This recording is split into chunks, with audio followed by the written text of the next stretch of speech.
Hello Bihar के future officers, कैसे हैं आप सब। आई होप कि आप सबकी तैयारी अच्छी चल रही होगी। आज के रिवीजन सेशन में हम लोग एक अधिनियम के बारे में पढ़ेंगे। तो आइए वीडियो स्टार्ट करते हैं। 1773 का रेगुलेटिंग एक्ट, ये act British PM Lord north के द्वारा गोपनीय समिति की रिपोर्ट पर 1773 में ब्रिटिश संसद द्वारा पारित किया गया। इसका उद्देश्य था कंपनी में व्याप्त भ्रष्टाचार एवं कुशासन को दूर करना। इस एक्ट के द्वारा पहली बार कंपनी के प्रशासनिक और राजनीतिक कार्यों को मान्यता मिली। इसके द्वारा केंद्रीय प्रशासन की नींव रखी गई।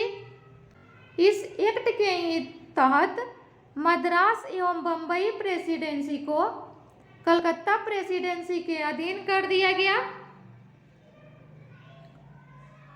और प्रेसिडेंसी के जो प्रमुख था वो अब गवर्नर के जगह पर गवर्नर जनरल कहा जाने लगा।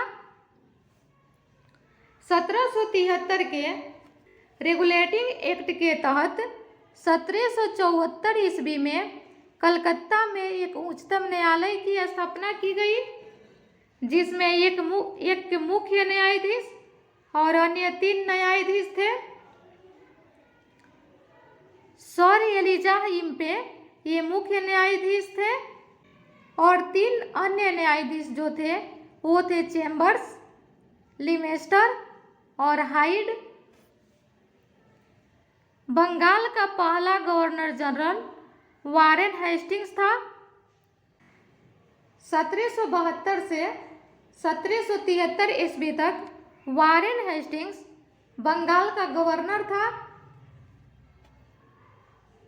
और ये बंगाल का अंतिम गवर्नर था, क्योंकि 1773 के रेगुलेटिंग एक्ट के तहत 1774 ईस्वी में ये गवर्नर जनरल बन गया।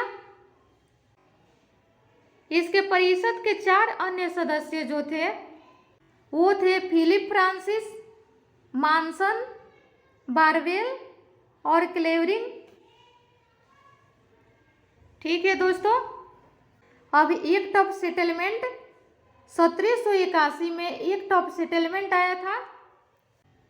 1773 के रेगुलेटिंग एक्ट की कमियों को दूर करने के लिए 1781 ईस्वी में एक्ट ऑफ सेटलमेंट आया।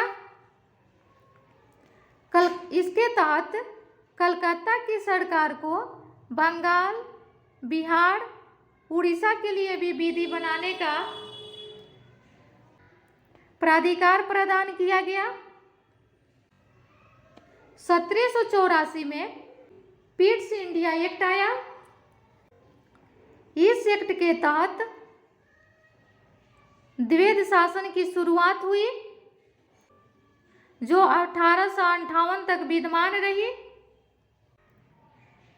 द्वैध शासन में शक्तियों को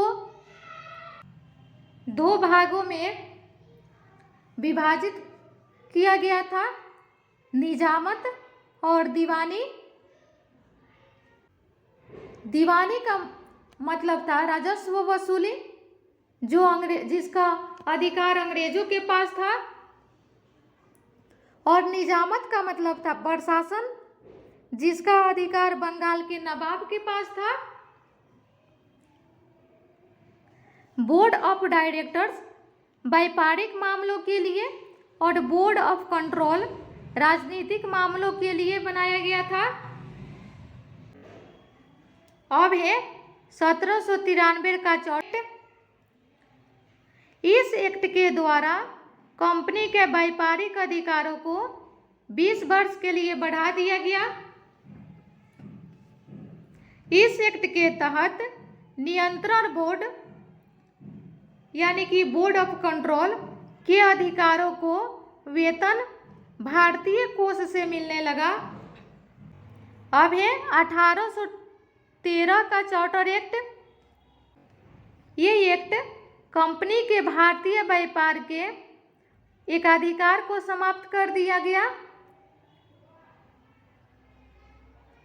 किंतु चीन से व्यापार और चाय के व्यापार का अधिकार बना रहा। इस एक्ट के तहत इंग्लिश मिशनरियों को भारत में कार्य करने के लिए अनुमति मिली। इस एक्ट के ही तहत भारत में शिक्षा के लिए प्रति वर्ष 1 लाख रुपये खर्च करने के लिए प्रावधान को अपनाया गया। ठीक है दोस्तों, आज के वीडियो में बस इतना ही। Thank you.